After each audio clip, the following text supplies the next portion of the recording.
Hello, I'm Tara Brabazon, and I'm the Dean of Graduate Studies at Charles Darwin University, and welcome to Outrider 42. Why do I need a mentor? Yes, we are beginning a new trilogy on professional development, and we are inspired by Michelle. Hi, Michelle. Now, Michelle has finished her PhD, and she's currently under examination. And so Michelle came and had a chat with me about the next steps in terms of publishing and in terms of her career. And she's getting a lot of advice from her family and friends about what she should be doing. And 3 words are peppering that advice from people. And those 3 words are mentoring, coaching and networking. So Michelle came to me to try and sort out the clutter of all this advice. And she's been told she needs to get a mentor, she needs to get networking, and asked me, what's the coaching thing? Do I need a coach? Now, there's a lot going on there. And Michelle is in this transitory, pivotal moment of her life. Who does she believe? What is actually going on? So my role is to walk with Michelle and walk with all of you through our new professional development trilogy. And yes, a trilogy has 3 parts. We start off with, of course, quote, why do I need a mentor? Then we go to why do I need a coach, and bracket, why do I need to network? And these are not advocacy sessions. Trust me, these are really not advocacy sessions. I am critiquing and questioning the origin and the trajectory of these words and their value in our present, in our truly unstable present.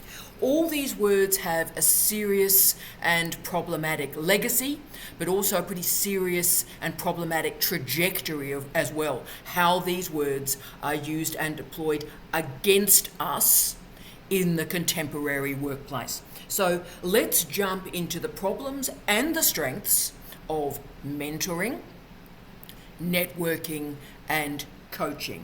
Now, I hear so often from students, and it really does worry me. Look, Tara, I just need to go to more conferences, because when I go to conferences, I network, and that's how I'm going to get a job.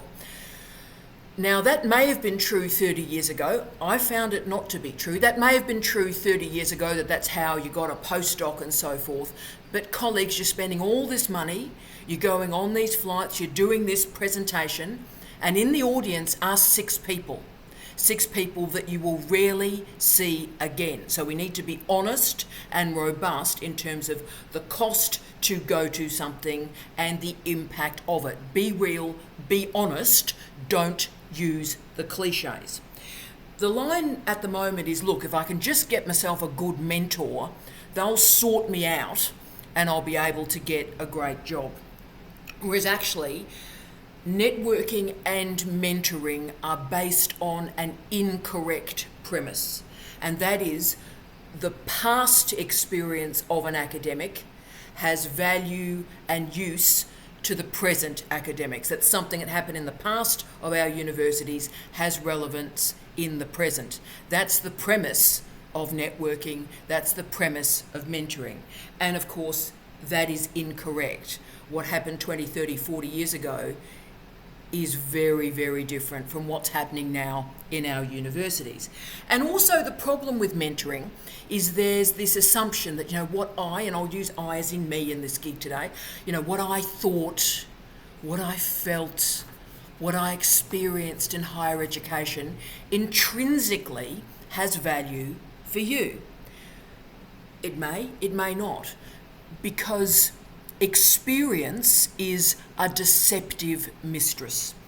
How transferable really are my thoughts, my feelings, my context, my experiences? How transferable are all the things I've experienced in the last 30 years in 10 universities in 4 countries?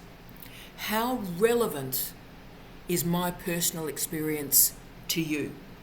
And the answer, if we're really honest in our approach to these questions, is that the radical transformations of higher education in the last 20 years have made this sort of mentoring model pretty well redundant. All that I've felt and experienced is not hugely relevant to you. It's not transferable knowledge.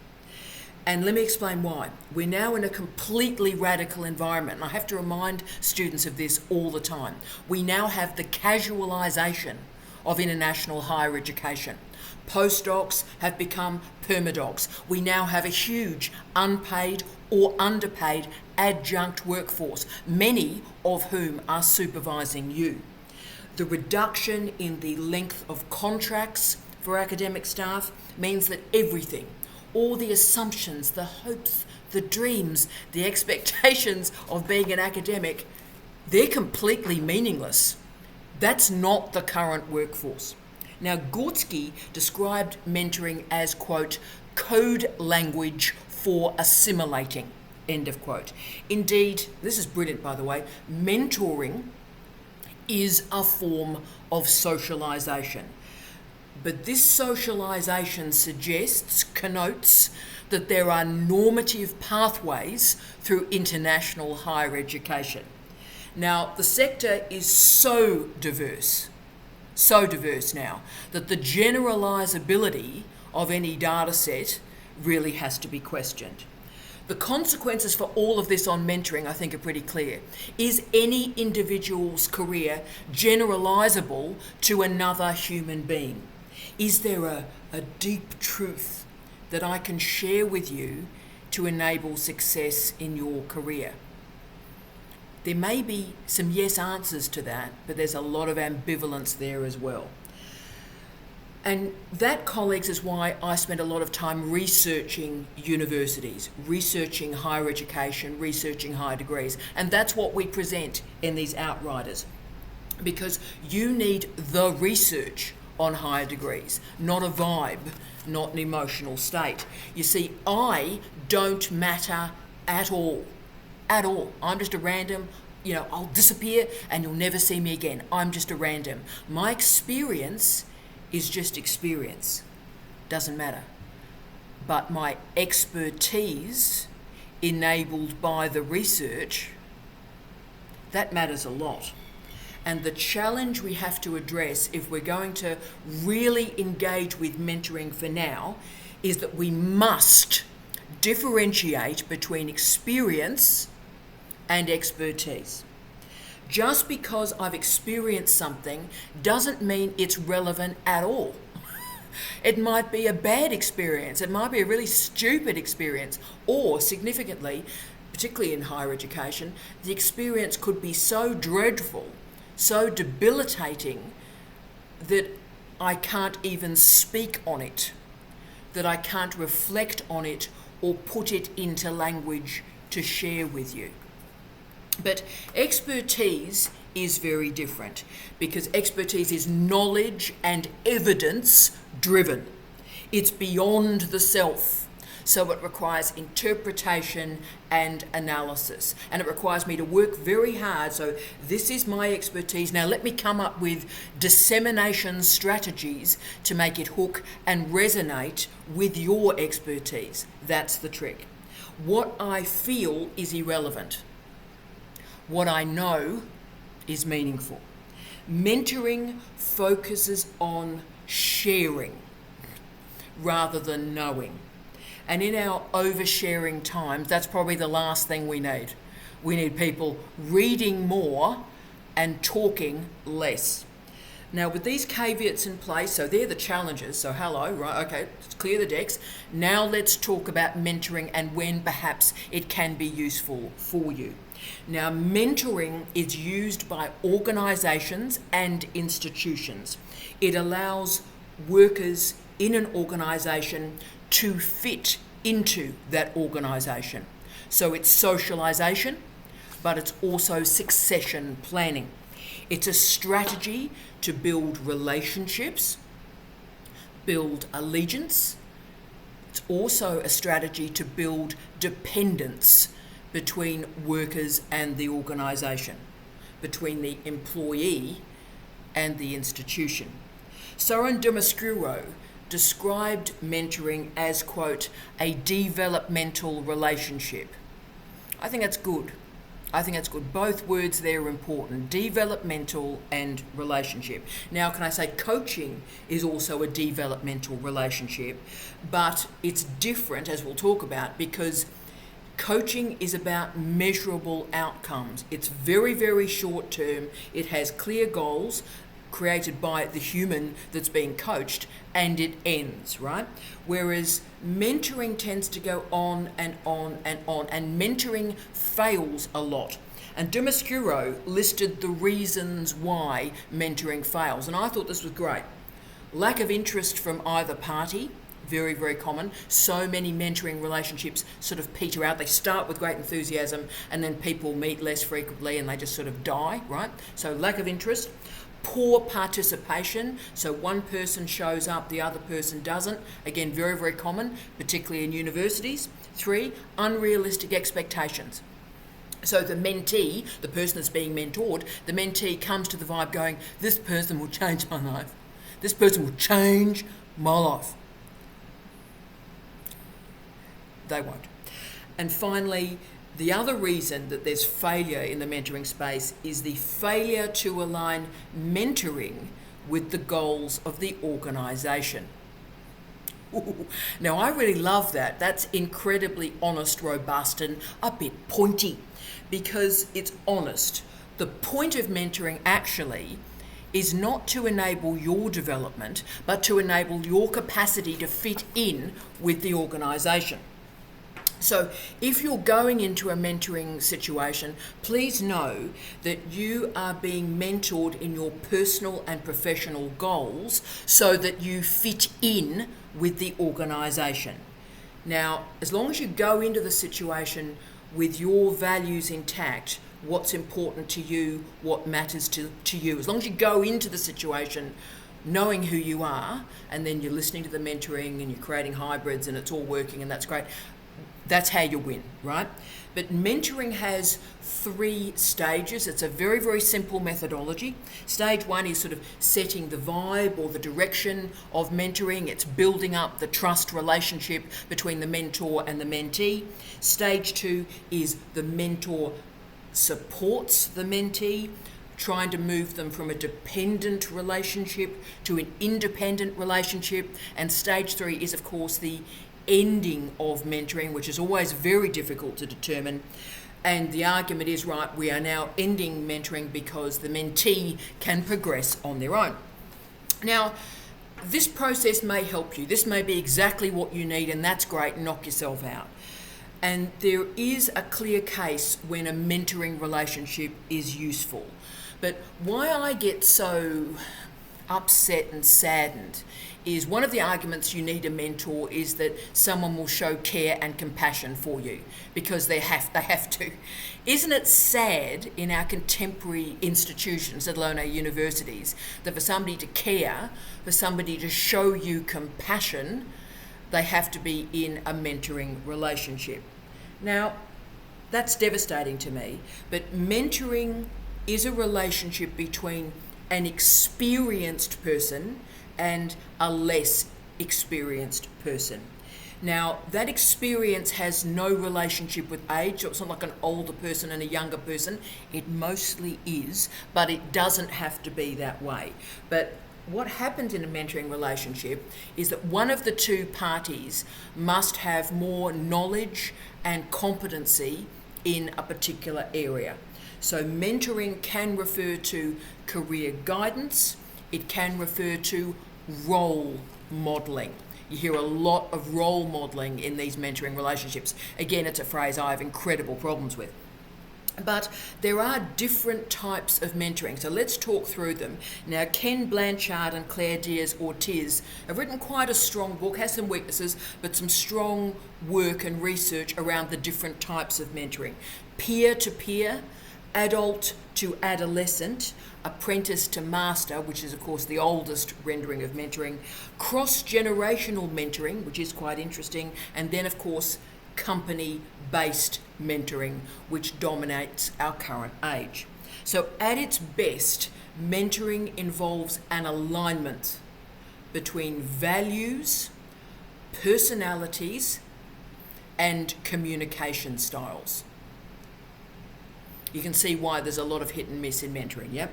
The powerful differential and the power differential that exists in mentoring is really significant here. And that's why the person that's described to be the mentee is described as sort of the apprentice or the protege. So we can't pretend that there isn't a power differential. There is, and it can be really problematic. Mentoring requires communication. It is based on a relationship. It is what Bosman et al. Described as, quote, the information transmission of knowledge. End of quote. Now again, I'll log my critique here as a former professor of communication. I've taught communication for about 30 years, and the transmission model of communication has been critiqued for the last 70 years. It doesn't work. And I'll explain why this transmission model or process model of communication doesn't work. Because it works from the premise that the sender and the receiver share stuff. They share literacy, they share language, they share discourse, they share context, they perhaps share disciplinary expertise or knowledge, foundational knowledge perspectives, that you've basically got enough in common that your experience can be communicated. Now, as you can see, the transmission or process model of communication, there's a lot of leaks there. So here's someone, this is what I want to communicate. And here's this person. These people are moving, so the chances of communication actually working are not great. So transmission never works because there's always interference, and by interference I mean cultural differences. There are always cultural differences between the sender and the receiver. Now, mentoring, of course, emerged, as most things did, in ancient Greece. Mentor was a character in Homer's Odyssey. Now, it is important, I think, to remember Homer's Odyssey in all of this. So mentor was a character. That's where mentor comes from, right? Now, who was this character? Well, he was a random old guy that sort of walked round and was pretty dysfunctional, right? So this old guy got a bit of power. Oh, yeah, let's have a chat. So he sort of walked around, had a bit of a chat, and he failed, right? He had a whole series of goals and things he had to do, and he was just an old bloke walking around going, yeah, knock yourself out, right? So this is not a great origin for the word mentor, but you can see some of the trajectory of the word.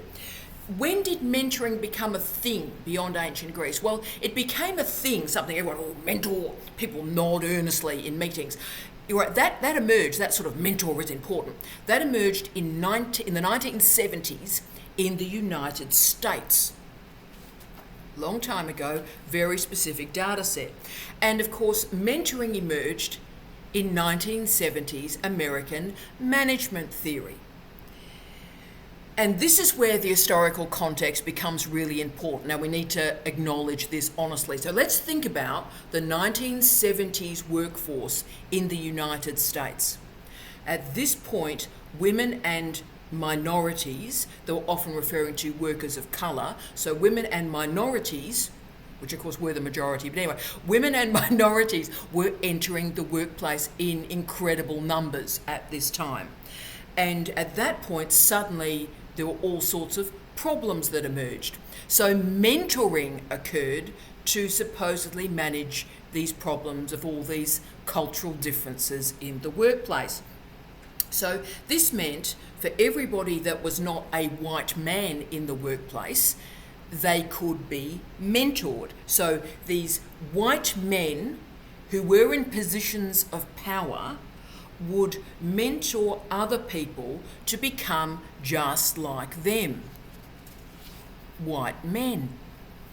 Okay, are we having fun yet? And you see how this all operates, because the person who mentors is more experienced in the organisation. So you can see how through mentoring, conventional power structures are maintained, and how differences are displaced, how differences are marginalised. Yep. So if disempowered workers can just receive enough mentoring, then they can enact networking, find a good role model and be successful. And of course then their career will succeed. You see how crazy this is.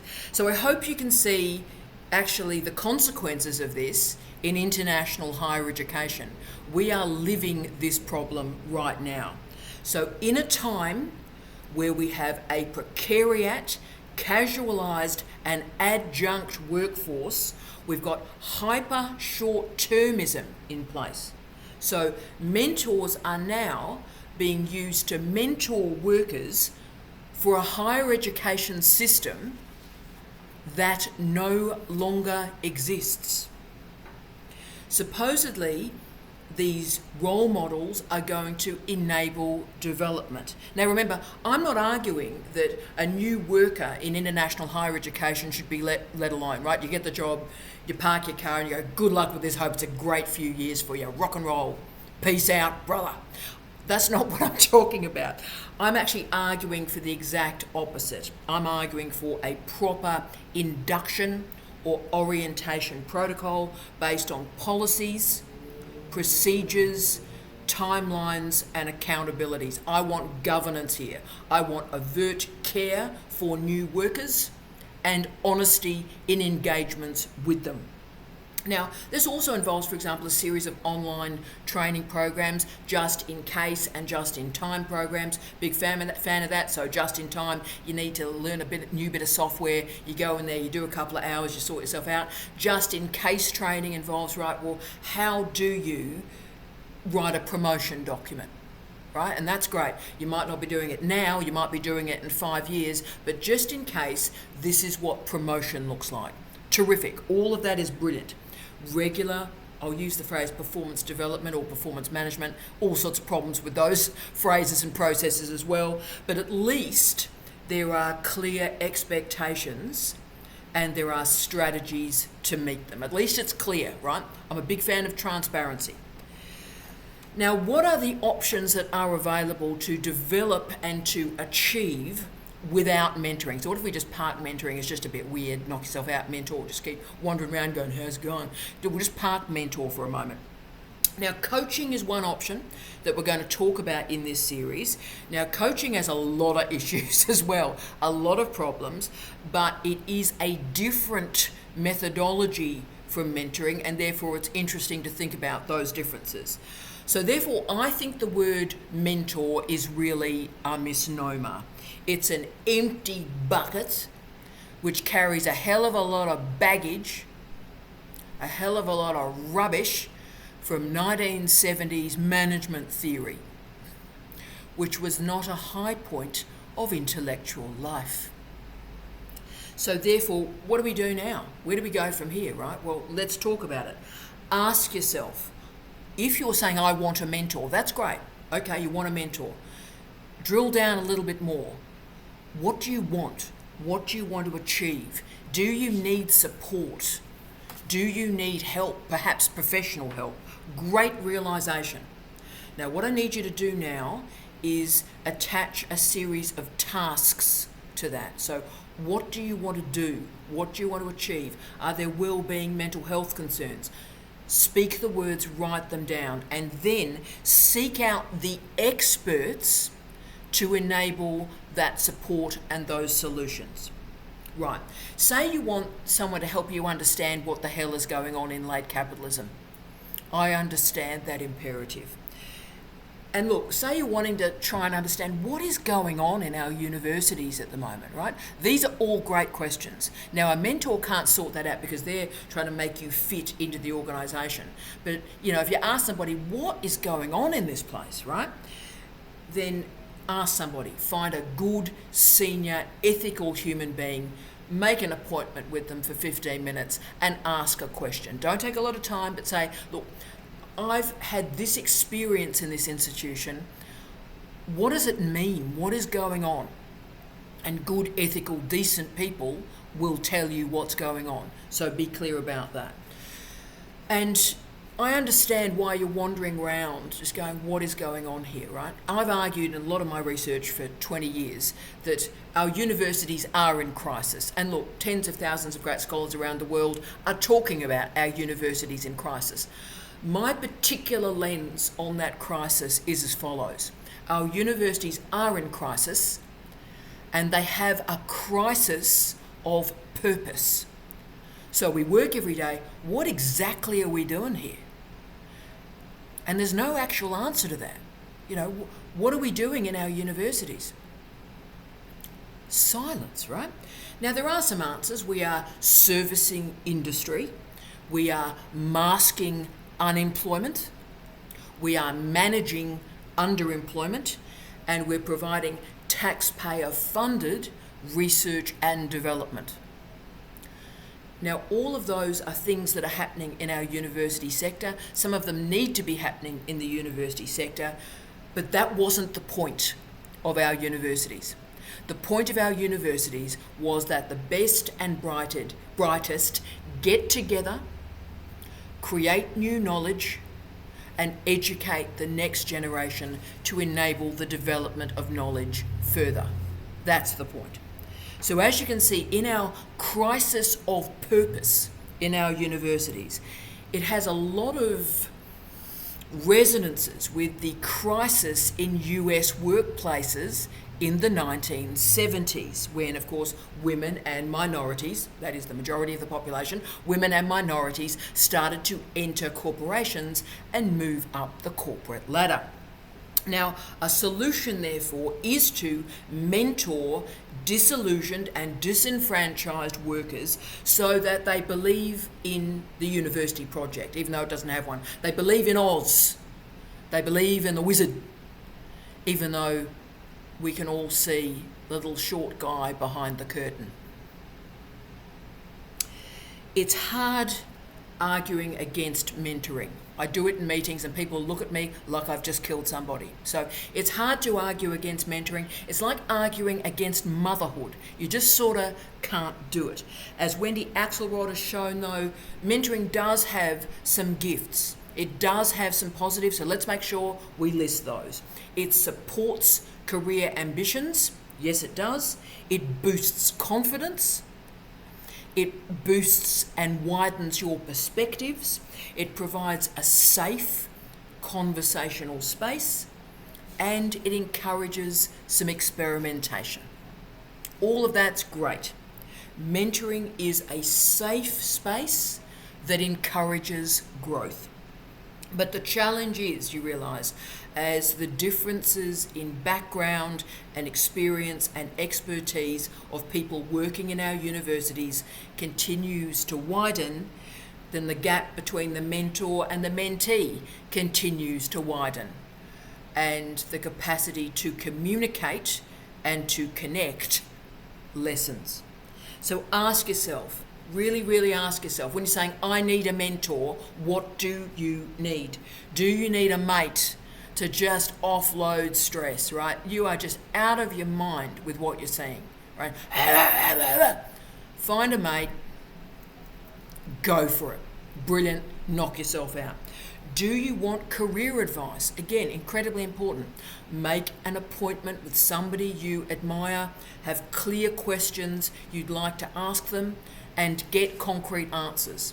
Then at the end of that session, sit, have a cup of coffee, and think about how generalizable that data set is that's just been given to you. Can that advice move into your life?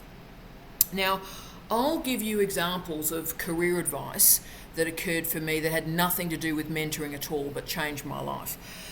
Now, I actually got a job. I got a posh job at a posh university, and I was about to take it. I was in one of my terrible universities, and you just have to leave, or else you're going to kill yourself in a garage, right? So it was one of those jobs. I've had a few of them.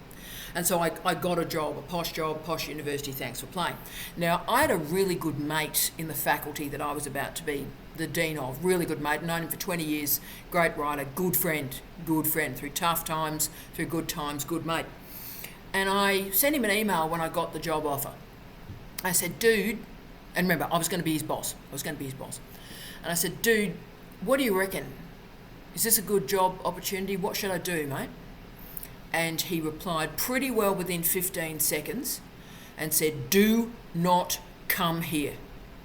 This is a toxic workplace. This is a dreadful workplace. I am desperate to try and get out of here. Don't come. Great advice. I didn't take that job. Can I say it still is an incredibly toxic workplace? Can I say still, after how many years? 11 years, it's still this group of people are dreadful humans. And my wonderful friend left about 6 months after, just left the job, didn't go to another job, just had to leave, okay? Now, that wasn't mentoring, but my goodness me, it was important. It was certainly career development and saved me a lot of time, a lot of money, and a lot of grief.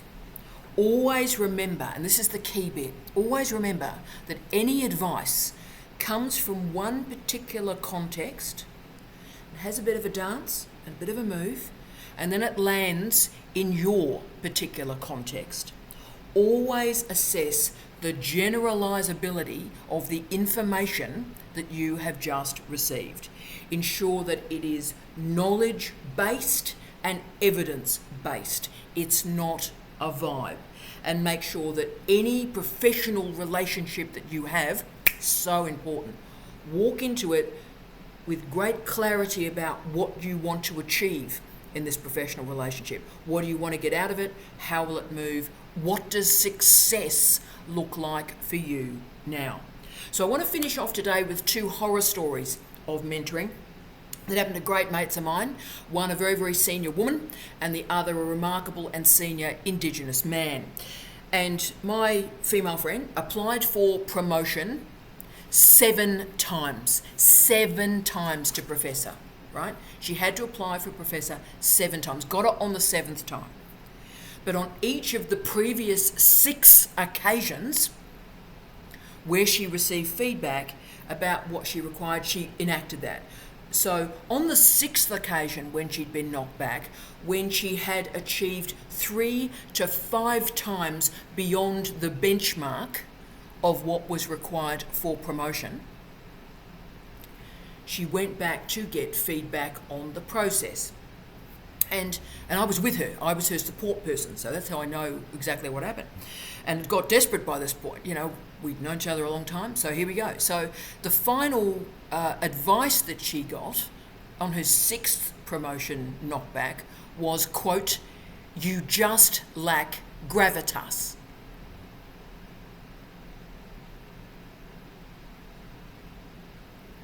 End of quote. And there it is, you see. There it is. This isn't about performance measures and KPI. This is what mentoring does. Makes you fit in so that you've got gravitas. Okay.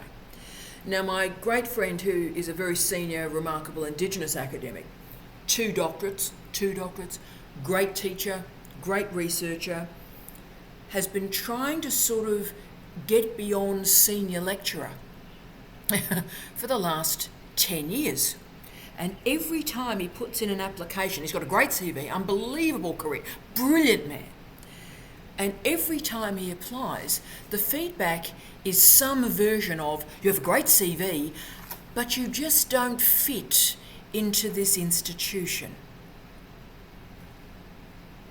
So always ask yourself, colleagues, what are you being mentored to do?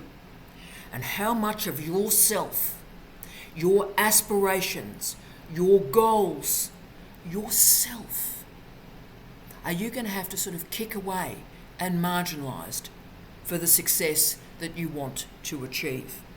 If your goal is to fit in, to be compliant, then mentoring will get you there. But if your goal is imagination and innovation and clarity and brilliance, you may just have to find another method. I wish you love, light and peace. Tea out.